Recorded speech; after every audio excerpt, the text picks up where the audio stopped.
Hello. Hello. We're back in business. We decided to take you on this brisk, chilly, but sunny, beautiful day. Spring is here, or summer is on its way. All the boats are in the marina. Yay, life. And as you're walking, the little ducks will have little ducklings. It's so cute right over here. Yep. All the birds are out. So beautiful. Dandelions. Sheboygan's a little late to the spring flowering game. When everyone else has already had their lilacs bloomed and gone, Sheboygan is like just going to start blooming, but so we haven't even had the lilacs yet. Can you believe it's been a year since the world changed and we're like still here? Even more than a year. I know. Yeah. Well, you know, humans are like cockroaches. Yep. You can't get rid of us. We adapt, we evolve. Cockroaches are amazing, and so are humans.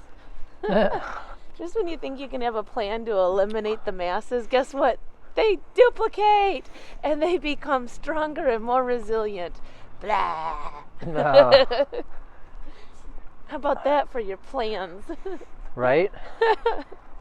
So what have you been learning lately, Sabrina? What have you been working with? Well, I've been working with the day trading that I've been doing. Okay. But then a lot of just reflection and separating myself from situations and just really becoming a witness of life. Just really witnessing. And the one of my most favorite things that we've been doing is the decluttering. Like moving stuff and getting rid of stuff and changing. Oh yeah. It's amazing how you can very easily change your life by just moving, just rearranging things, you know? Yeah, if you can't decide where you want to move, just start moving your furniture. Just rearrange, and it shifts your energy so much, and you know, so that's always Well, let's talk about that, because therapeutic. the big idea that was on my heart that I've been studying lately is that man exists in his perfect place right here, and there's nowhere to go because where you exist is in the mind of God. So you're always in your perfect place. Yeah. Wherever you find yourself, that is the perfect place that you're supposed to be at this moment. Yeah, because how are you supposed to judge or expect yourself to be anywhere other than where you are? Yeah. You know, I got to be honest with you, like it's really... Oh, do you want to go out to the lighthouse? I don't know if you guys have noticed this, but comment below. Has it seemed like things have changed in your value system and in your priorities after all is said and done since the last year and a half or whatever?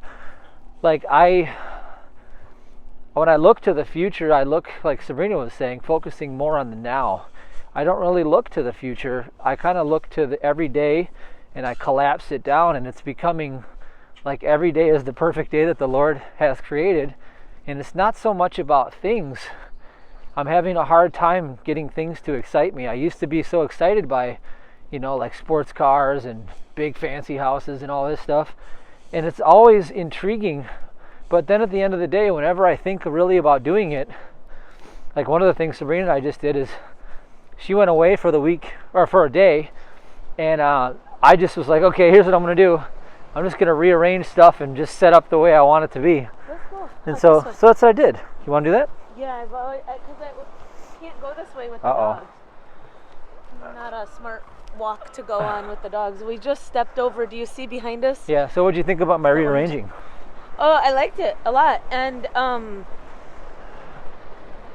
the other thing is, you were asking about. I'm sorry, I wanted to answer your question, and then I'll answer that one. But when you said, what's changed since the year that everything's kind of been different, and I had, like Matthew said, I was gone for the weekend, and I got to see some friends who I hadn't seen since we'd moved. So it was like 2 years ago. Oh wow. The water's off over up this. Maybe we shouldn't go. No, let's not go this way. Okay, that's why they had the do not enter signs that we just walked over.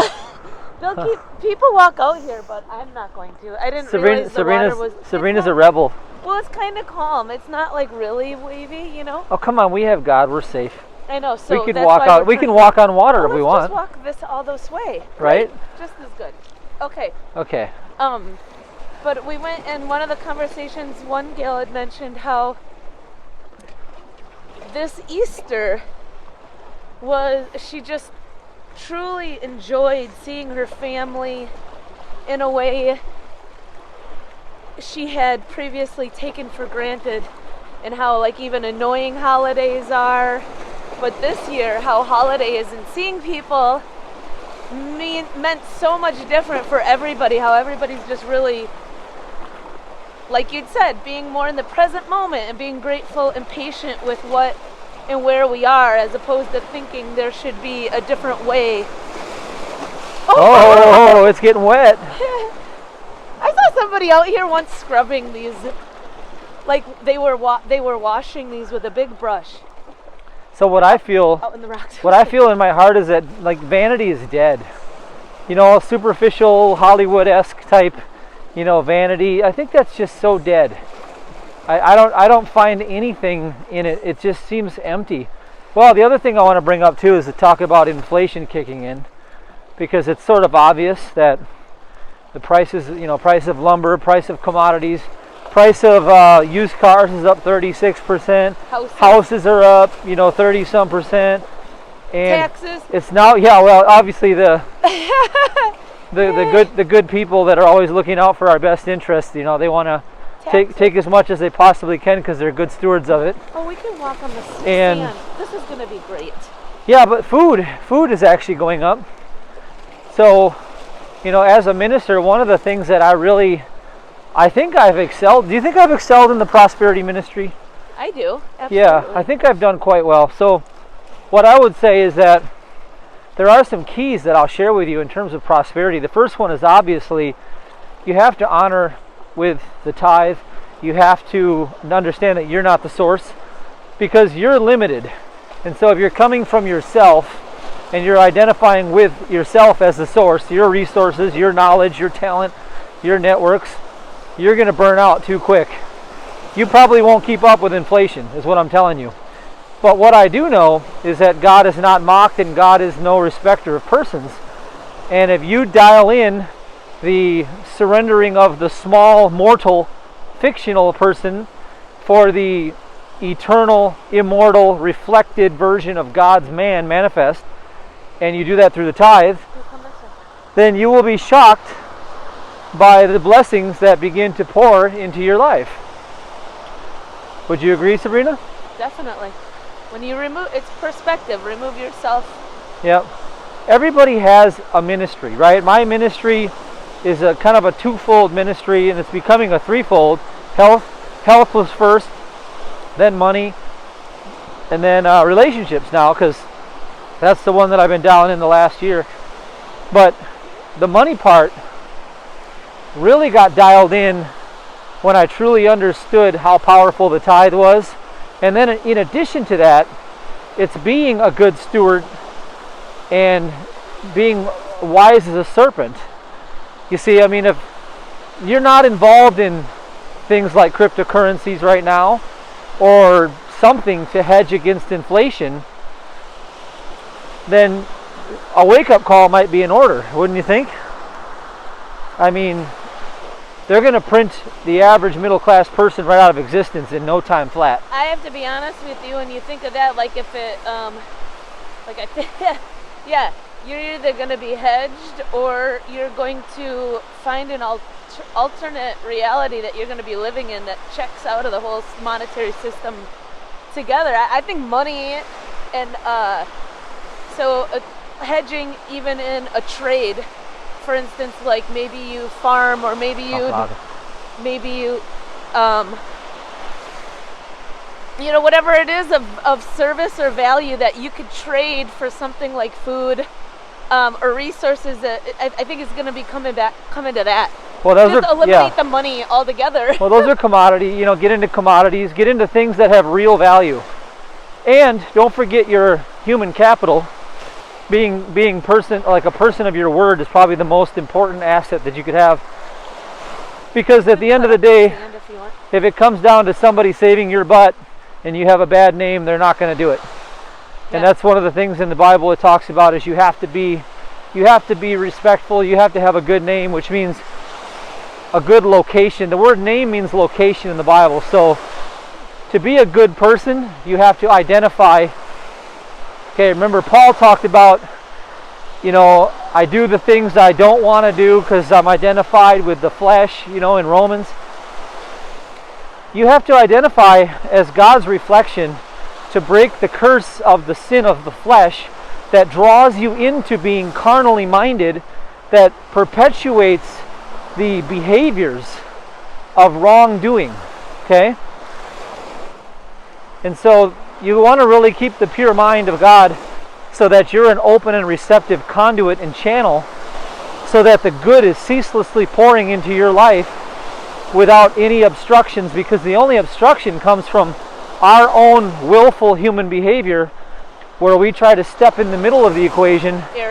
Arrogance. And, we think we can get away with certain things, but man doesn't get away with anything, because there's two types of people. Remember this? Yeah. Well, I'm going to reinvent the two types of people. Okay. So, in a human perspective, two types of people. Those who think they can and those who think they can't, and they're both right. Now, in a spiritual sense, there's two types of people. The ones that God created and the ones that God didn't create. God never created a mortal. If you believe you're flesh and bone and you walk in the flesh and you haven't escaped that constraint of mental evaluation of yourself, like in other words, if you don't... Devaluation. Yeah, self-devaluation conflict. If you don't identify as a spiritual reflection of God, it's just too hard to walk. It's too loud. Then you're one of the types of people that will find it the hardest to endure through these times, because it's the end. They talked about, the end of times. This is that time. This is the end of times. It's the end of the mortal construct of the physical, material self-identification drawing you into it. Okay? Let's just get out of... That was too hard to walk, sorry. Yeah. Ooh, we get to run some more hills again. There you go. It's always hills around here. In fact, I ran my hills today and did my workout. My daughter Leora works out with me now, and she's a beast. And so that's kind of cool. Woo, that felt good. Yeah. This is a nice view for the video.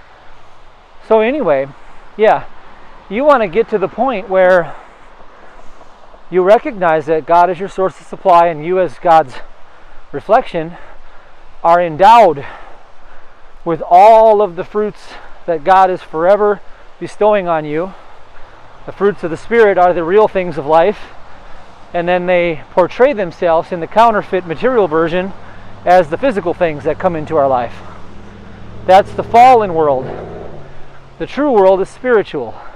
So when you look in the mirror, if you see, the man, that's not the man. The man is the attitude towards life, the behaviors. The true man of God is what he represents through the character. Okay? Honorable or dishonorable, loving or unloving. You see, that's the true distinction that has to be made. Does that resonate at all? Yeah, I like it. Okay. Good response, huh? Yeah, well, that's it's good. All the reflection. Yep. This isn't real, I think if people just truly get real with themselves and go back to some of your first memories after having incarnated as a human, or showing up in this body. I never incarnated in a human. Whatever, showing up in this vehicle, however you want to say it. Just go back to some of the first memories of the words in your head and just how exciting life was. I mean, do you remember being here and being like, oh my gosh, feel like I remember landing and being like, oh my goodness, I made it as a human, I made it here. And going back to realizing, hey, we've been forever, we are forever. Everything else is just an experience. Well, the truth is there's not you and God, okay? That's a mistake. Well, I never said that. No, I'm saying this is something we have to reason within ourselves. For example, I've been working on this idea, and I'm going to launch this sometime this year, but it'll be the Conscious Capacitance Warrior Training, and it's how We use the scientific principle of truth and use it in a fitness application to break through the barriers of the, belief that we're mortal, okay?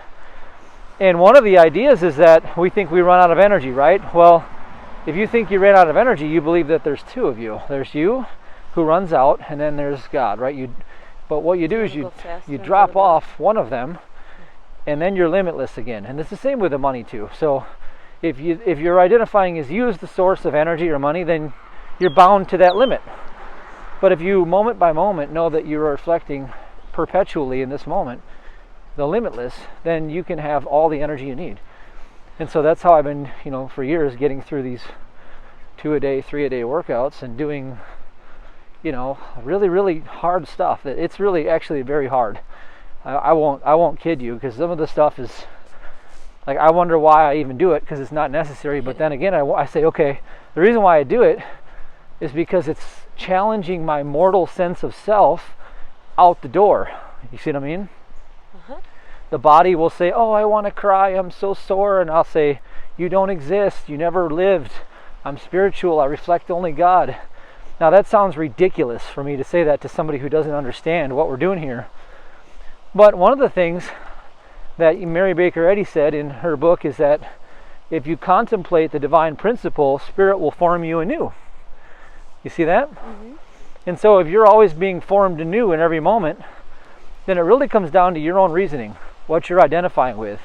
Are you eternal, spiritual, or are you some, decrepit, creepy crawly thing that came out of a birth canal and is subject to every other whim that the science community comes up with? And before you know it, you become paranoid of your own shadow, and you start to, I can't eat this, I can't eat that, I can't drink this, I can't drink that, and you're allergic to virtually everything, and you become a bubble person. That's how I was at the height of the Lyme disease. Remember how bad that was? Oh my gosh. I'd have to eat like oatmeal every day because I was afraid to eat anything else. That's a mental illness. Totally traumatic. It's a mental illness, and that's a lot of people that are in the natural health community are endowed with that mental illness, and they think that it's a virtue. Yeah. They think that, oh, I'm avoiding everything. It's like, well, good for you. I mean, good luck, because you're breathing in all sorts of things. If you're going to play that game, then you're going to be subject to all the rules of that game. See? You can't just decide what rules you're subject to. If you come under the law of sin and death, you can't say, well, I'm not subject to my fake breast implants and all these other things I've done, and I bleach my bun, but I don't eat anything that's processed meat. I just eat all vegan, It's like, you know what I mean? That was pretty bizarre. Well, that's what some of these people do. Like they have, the fake implants, they bleach their bun, they do all these other things, and, but I won't eat any meat. I will never do that. I will never touch any of that stuff. It's like, well, you don't get to decide which part of the law of sin and death you turn on and turn off. Either you're all in or all out, and that's the part you have to be, is all out. You never existed in a physical body, period. Get over it. It's not there. And then you're free from all of it. That's where you have to go. So how do you recommend for someone who's experiencing pain, chronic pain? Hey, that tries to tempt me all the time, and you know what you do? Okay, one of the things is that if you become conscious that everything that is life is a spiritual idea, and it never ever became physical. Nothing exists in the physical. There's no more life in this physical body that you think is there than that little pole on the ground there, that little tree stump. Mm-hmm. You're identifying with it, just like if you had a radio box. The signal exists even if the box gets destroyed, right? Mm-hmm. But if the signal identifies with the box, that's a dysfunction. That's what humans allegedly do, is we identify with this empty cargo vessel. And we say, well, this is me. And then you're subject to all of the law of sin and death the moment you do that. Because now you've said, this is me, and that's something God never created. Okay, now there's you and God. There's two minds, double-minded. You have to drop it all and say there's only God. Become conscious that God is all there is. Well, that means there is not you and God, there is just God, and you're reflecting, living in that paradise of God within God's self. See that? Yeah. That's what you were saying, so weren't cool. you? Yeah. Like how you had a dream that you descended down from the heavens and fell to earth just because you came to look for me. And then when you found me, you woke back up and realized you never had to come here because we never left heaven. Didn't it feel like that? Yeah, definitely. She tells me that every day, like that it feels like that every day waking up next to me, that she can't believe that it's this good. Funny. Just keep telling the lie long. You keep Verbatim. telling the lie long enough, and you end up laying where you lied. So I'm just gonna keep telling that story. Yeah. So anyway, this feels great, doesn't it? Yeah, the sun, that's what I'm saying. This feels good. So anyway, Because the wind is cold. yeah. You see us in this nice, pretty day, but it's like freezing wind. The wind that you see blowing my hair Oh yeah, my nose is running. is frost. There's frost advisories here. What in the world, right? Yeah. Oh well, keeps you alive. Yep. The sun thaws you out. The wind freezes you, you know. Yeah. At least there's no snow on the ground, you know? It's very... There could be though. optimistic. Very well could be. Could be by next week if we're not Feels like it, careful. Yeah. Yeah. Wisconsin, if you're not careful, all of a sudden there's going to be snow on the ground. Yeah. So maybe I'll talk about, I was going to do a segment on how to achieve your goals, and I do workshops on this stuff, so I'll just give you a brief summary. Do you think we should do more workshops, Serena? Why don't we get some feedback here? Who wants a workshop? You guys want to do a workshop? You guys want to come to one? You guys want to like do some training and do some skills and meet other people, Meet people. and have fun and do it without a mask, and maybe meet in Florida or somewhere where it's not insane? Like maybe Miami would be a good place to go right now. It's the crypto capital of the world, and yeah, it's also like the best business like environment at this time. So maybe we'll do Miami. Yeah. I'd rather do Miami than like Shasta, California. Uh-oh. Well, I don't want to go to California at all. I don't believe in that state anymore. They've put their line in the sand that they don't really want to allow our types to come and flourish. Our types. Yeah, we're not welcome there because we don't want to play the game. Ooh, how So- cool is this sky? It goes from like a storm looking over there to sunny, bright. So beautiful. Yeah, The water looks so pretty, like neon. like Simpsons colors. Yeah, but it's freezing. Like these women up here have their winter jackets on and earmuffs. So it's so deceiving because it's so beautiful. It But is definitely It's beautiful. not the beautiful as in you want to jump in and swim. It's the beautiful as in just look, don't touch. Right? Yeah. So I'll give you a quick snapshot of this goal thing, because I actually achieved all my goals last year, and it was so simple and mind-blowing that it's this simple. The only reason men fail is broken focus. That's it. And if nothing can break your focus, in other words, if you know how to engineer your thought and keep it in one place, and you know what a target priority goal is, and you know how to exclude everything else, then nothing can stop you, because you have God power to choose your reality that way. So all I really did all year was several rounds of the ABC break process all day long, a daily meditation, and a nightcap. Just visualization at night, the Nevilleization, falling asleep in it, so to speak. But I amp it up. I use the music. That's what the ABC break process is. That's all I did all year long, and carry the playbook around, and just same things we taught at the original workshop. And goals were achieved. So, and they were pretty high. I mean, wouldn't you think that was pretty lofty goals? Yeah.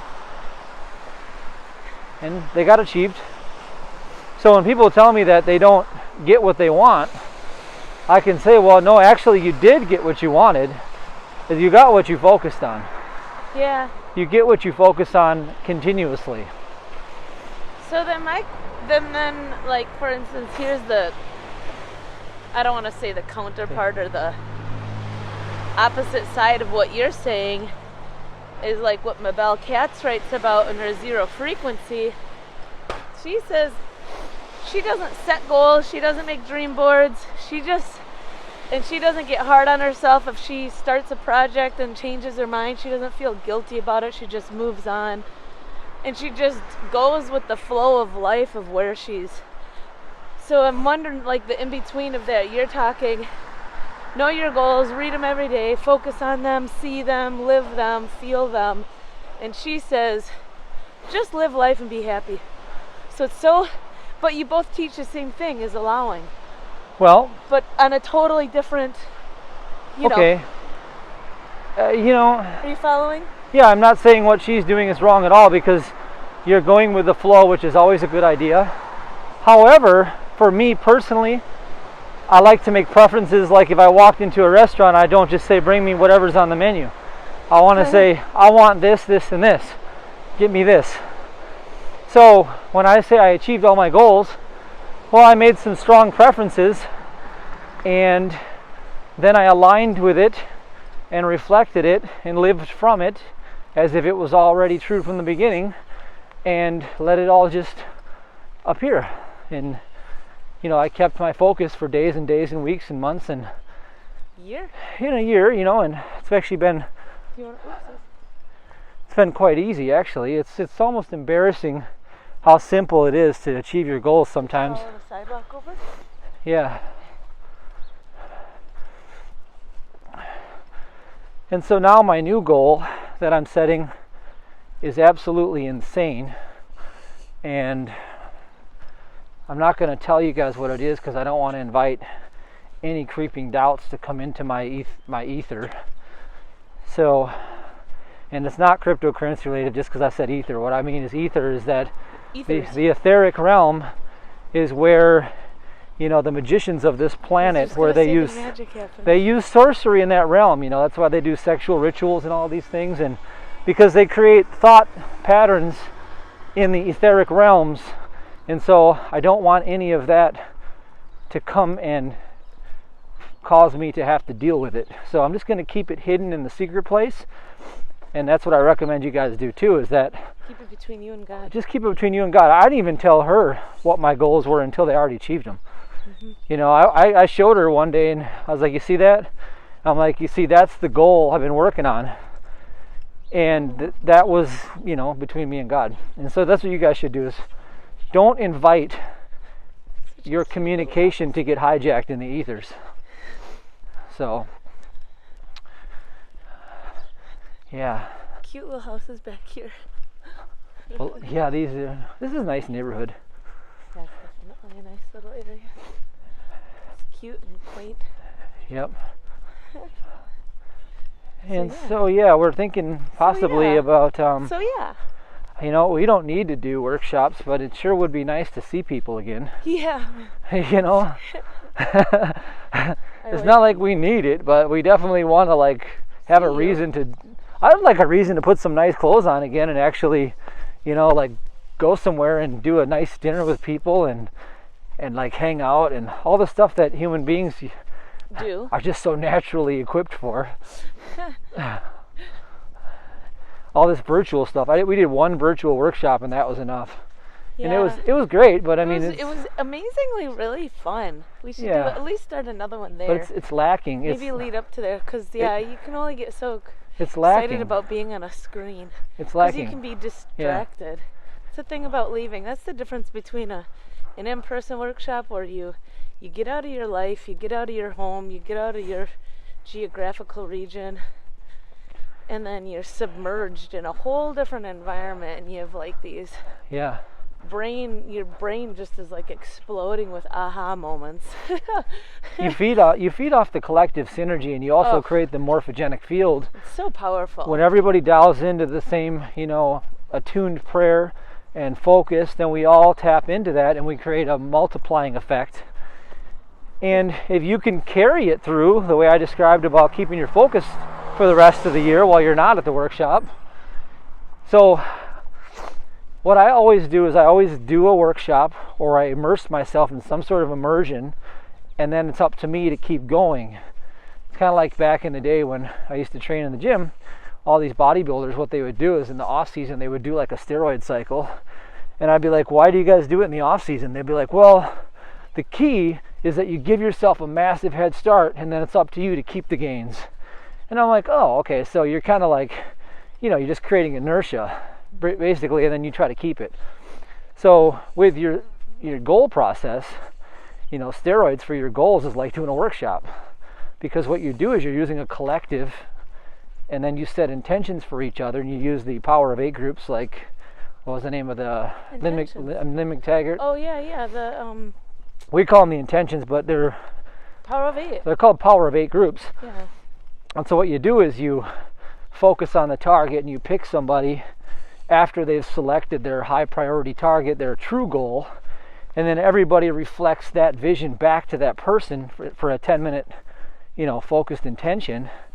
That gives them a huge jump start in consciousness, and it gives them a creative, burst. Okay, they get downloads. Things start to happen. And then they take the disciplines and the trainings and the habits from the workshop, and then it's up to them to actually do them. And for the people that do them, remember Sylvia came and she did it, and she met Frank and did all these things and wonderful things. A lot of people have done that. They've done the techniques. They've changed their life. Changed their lives. So many people. And they get the results. So many people at the workshop say that the intentions are one of their favorite things. We stay connecting after the workshop, which is pretty fun. I run my workshops just like hockey clinics, okay? Because that's what I knew growing up. I had Mark Johnson coach me. I had Bob Suter coach me. I had a lot of people that were incredibly good, talented coaches. And all it came down to was mastering the fundamentals and driving them home. But then, if you're a player, imagine if you're a player on our team and you go to the best skills training clinic. Well, what does it matter if you just go home and sit on the couch and don't play anymore? You know what I mean? Yeah. Doesn't mean nothing. But if you can dial it in and you keep going, then the sky's the limit, because you've just dialed in the basic building blocks to become a professional. Well, awesome. Yeah. I like it. Cool. I'm not done yapping yet. Oh, I know. I haven't yapped in days, so I've got so much to say now. All right. I feel like a workshop brewing up inside of me again. All right. So, anyway, what's valuable? Okay, so here's some of the things. This is valuable. I wanted to share with you some insights that I learned when I had to go through the process when I had the Lyme disease and I lost everything and the world kind of changed. I want to share some of the lessons, the should have, would have, could have things that I've had hindsight, and it has to do with prosperity. So the first thing is, with the world coming the way it is, with the hyperinflation most likely on the event horizon, or at least substantial inflation where prices are going to go through the roof on a lot of things, I would suggest getting ahead of the curve now. Okay, it's not financial advice, by the way. I'm not a financial advisor. It's just my opinion. But I would get ahead of the curve and downsize your life to as little as you can. Okay? Recognize that you don't need to have the best things if you can't afford them. If you can't pay cash for the nicest car, you can't afford it. Period. And if you can't pay your, rent or whatever, or your mortgage if you have any problems doing that, you're already living way too far above your means.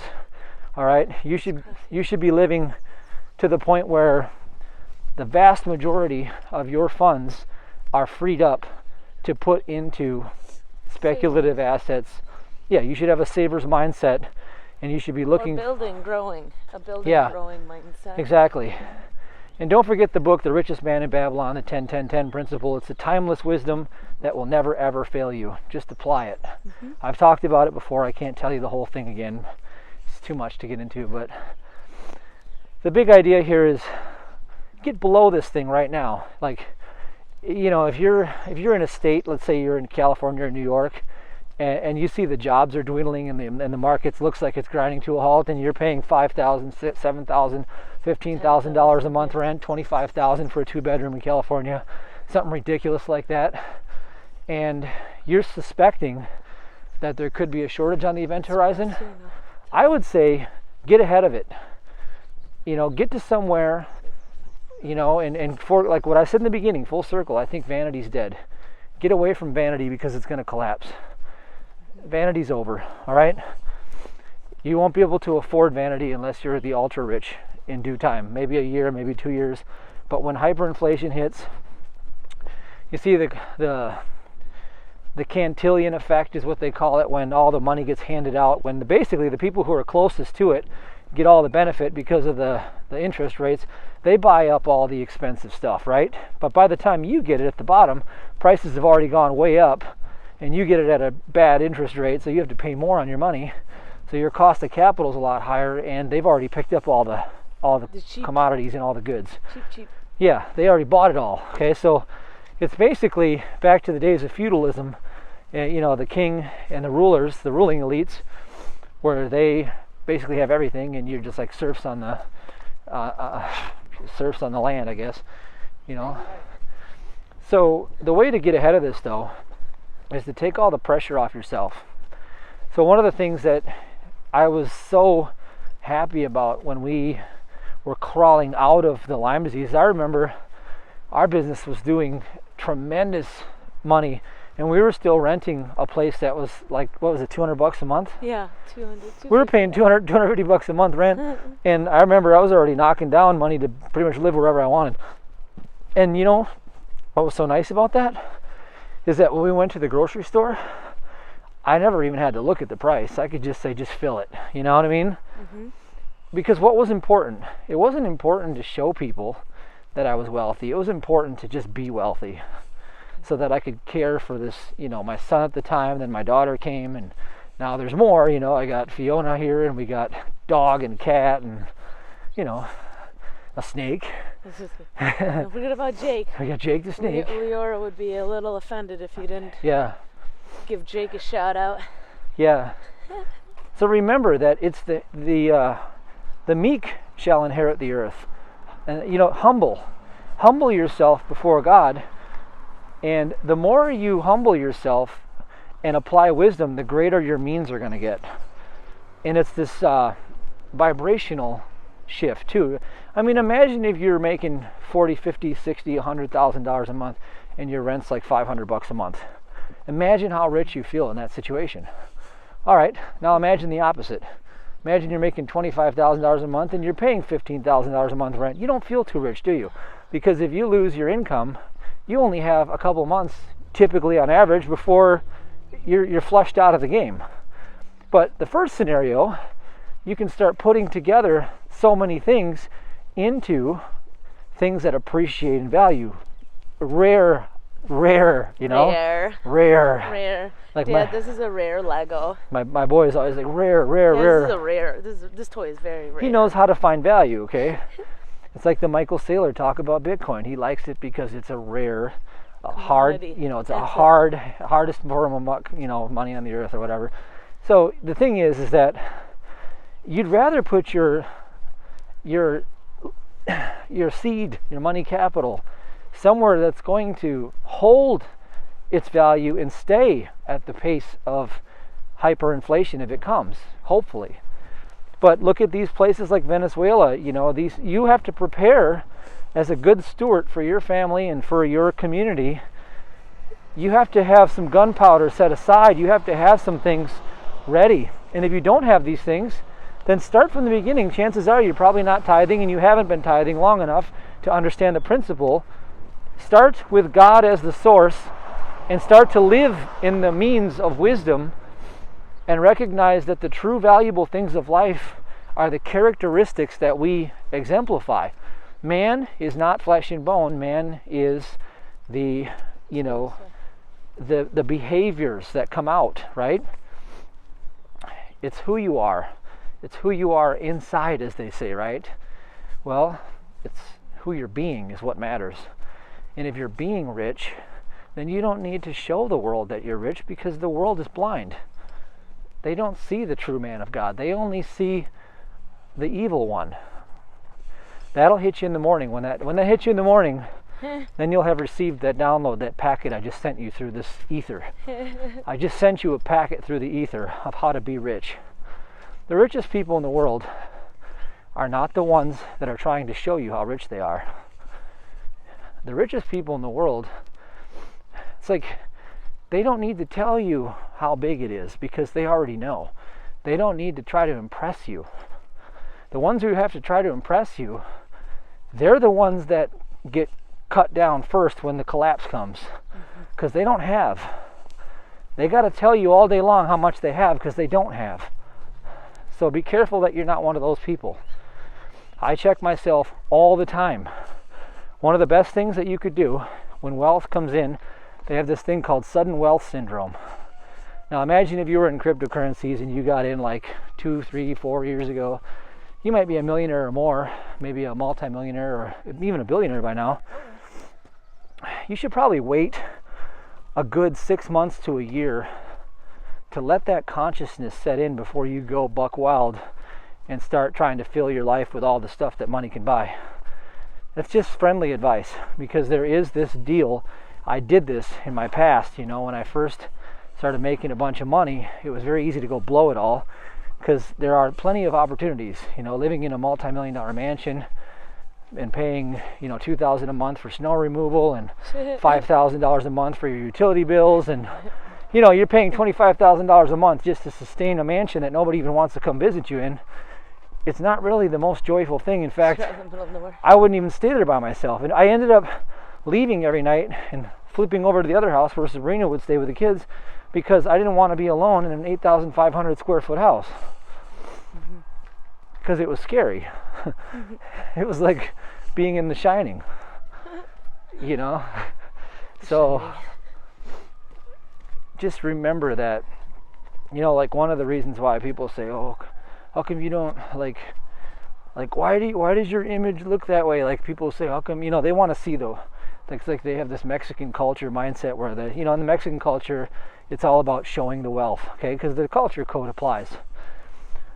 So I'm more of the U.S. culture, that more like if you've done well, like you wear your pajamas all day or your workout clothes. So I wear my workout clothes all day, every day, because that's what I do. Yeah. Like I work out. I'm usually between workouts. I work out. Unless something's wrong, I'm between workouts, okay? Yeah, pretty much. I eat and I work out and I sleep and I study and blah, blah, blah. Rinse and repeat, okay? Yeah. So,